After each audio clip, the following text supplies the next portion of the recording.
Hello বন্ধুরা, আজকে আমি চলে এসেছি ছাদে। কারণ ফুল তোলার জন্য ঠাকুরকে দেবো। তো আমি স্কুল যাবো, আবার পুজো দিয়ে চলো যাওয়া যাক। তো আমি এখন চলে এসেছি ছাদে। রোদ এত, তো তোমাদের জন্য কষ্ট করছি, তোমরা একটু দেখো ভিডিও, পাশে থেকো আমার।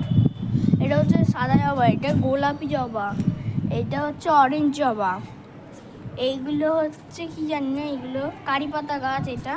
এটা হলুদ জবা, এটা টগর, এটা জুই, এটা সাদা জবা, এইটা হচ্ছে কি জানো লিওন, এটা হচ্ছে নীলকণ্ঠ। তো আমি আজকে অনেক কটা গাছ দেখিয়ে দিয়েছিলাম, কিন্তু একটাতেও ফুল নেই জানো। পাশের ঘরে সবাই নিয়ে নেয়। ছাদে থাকে তো আমাদের গাছ, কে কখন নেয় আমরা কি করে জানবো বলো। ঠাকুরের কাছেই তো গেছে, তো ঠাকুরই পেয়েছে। তো থাকো, কাজের মতো একটুখানি ভিডিও তো স্কুল যাওয়ার সময় দেখছি করতে পারে কিনা ভিডিওটা।